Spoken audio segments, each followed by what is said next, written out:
कल राष्ट्रीय प्रेस दिवस था, लोकतंत्र का चौथा स्तंभ क्या कर रहा है, इसे देखने का सबसे अच्छा दिन।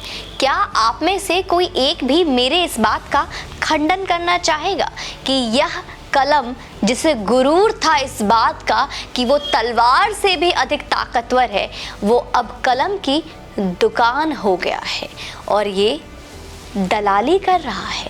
जी हाँ, कलम की दुकान जहाँ जेब में कुछ सिक्के रख उसे खनखनाते हुए लोग जाते हैं और जिसके जेब की खनखनाहट सबसे अधिक होती है, कलम वो बेचने वाला उसे एकदम से हंसते हुए कलम आगे बढ़ा देता है कि लीजिए जनाब, देखिए कैसी चलती है हमारी कलम, और फिर अपने जेब में हाथ डालकर सिक्के खनखनाने वाले व्यक्ति जेब से हाथ बाहर निकालता है, सामने पड़ी सफेद पन्ने पर अपनी मर्जी, अपने इच्छा अनुसार से कुछ लिखता है और कलम के बॉडी ग्रिप और इंक फ्लो से संतुष्ट होकर टेबल पर उस कलम में लगी कीमत अदा कर उसे खरीद लेता है। अपने लाज, शर्म और जिम्मेदारी को ताक पर रखकर खुद को ऑक्शन के लिए इतना ओपन कर देना और उसके पीछे व्यवसायिक मजबूरियां गिनाना, राजनीतिक मजबूरियां गिनाना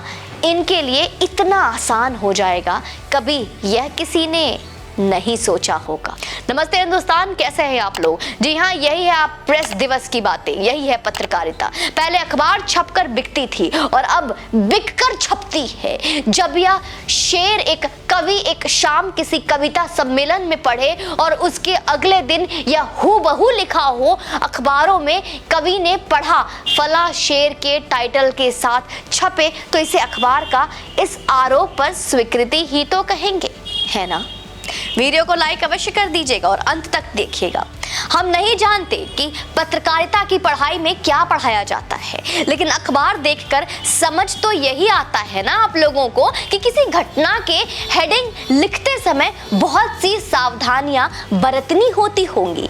जैसे आरोपी का नाम सूरज है तो उसे बोल्ड लेटर में लिखना है, हेडिंग पर बोल्ड लेटर में बार बार, और अगर सलीम हो तो उसे एक व्यक्ति या कलाकार या इंजीनियर लिख देते हैं। कोशिश तो यही करना है कि अगर सूरज ने कुछ गलत किया तो उसे एक्टिव वॉइस के फॉर्म में सूरज ने फला अपराध किया लिखना है, और अगर सूरज की जगह सलीम ने किया है तो उसे पैसिव वॉइस के फॉर्म में व्यक्ति फला अपराध एक व्यक्ति के द्वारा हुआ लिखना है।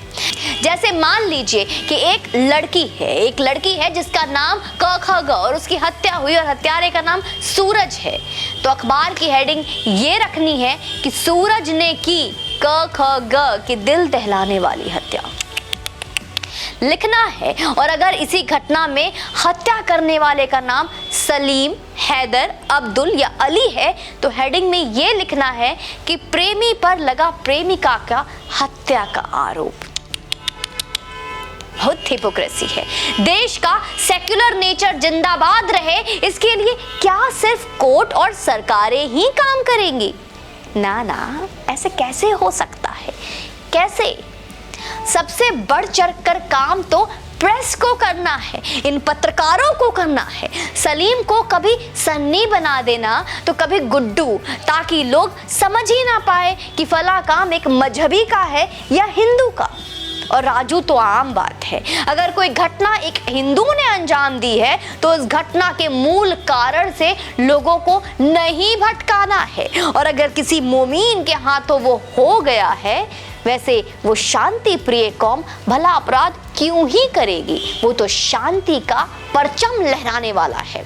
तो ये सुनिश्चित करना कि मामले के 4 अलग अलग एंगल हो, अपराधी मानसिक रूप से स्वस्थ ना हो या अपराधी की पृष्ठभूमि बेहद तनावपूर्ण हो। वैसे हमारी क्या ही उम्र कि हम अखबार के बेहद अनुभवी संपादकों को कुछ कह सके या उन्हें लिखना सिखाए, लेकिन एक बात दिल से कह रही हूँ कि आज से कुछ वर्ष पहले तक एकदम मेन स्ट्रीम पत्रकारिता में जाने की बड़ी इच्छा थी मेरी।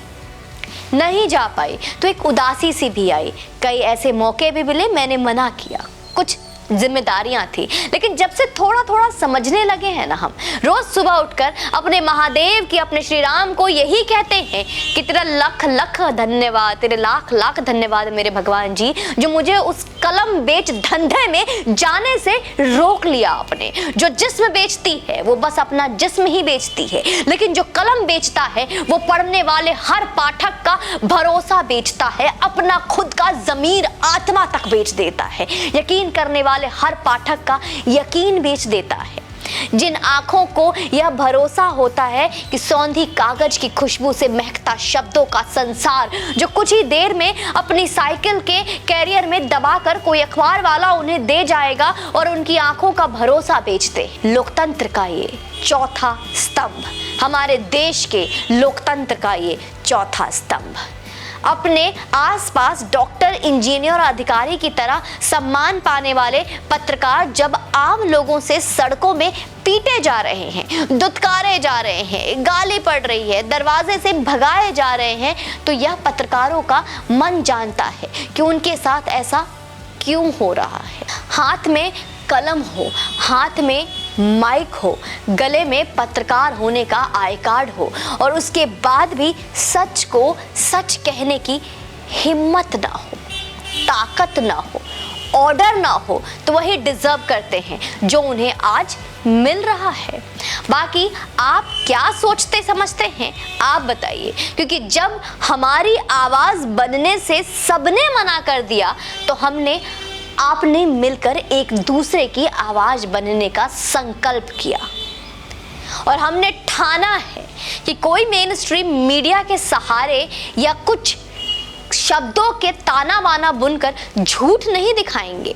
जो सच है, चाहे वो कितना भी कड़वा क्यों ना हो, हम सिर्फ वो दिखाएंगे, वो बताएंगे, चाहे किसी के कान से खून क्यों ना निकल जाए।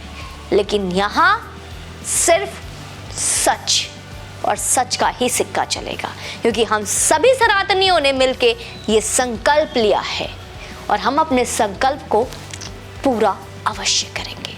तो है आप हमारे साथ? चैनल पे कमेंट बॉक्स में आपका अभिनंदन है, आप अपना कमेंट मुझे जरूर बताइए, और जो भी आपके हृदय में है खुलकर बताएं। वीडियो को अवश्य शेयर करें, और हमारी टीम के मनोबल को बढ़ाने के लिए, ऐसे कई झूठ से पर्दा उठाने के लिए हमारे टीम की सहायता करें, अपनी क्षमता अनुसार योगदान करें। चैनल पर यूं ही बने रहें, अपना प्यार देते रहें। जय हिंद, वंदे मातरम।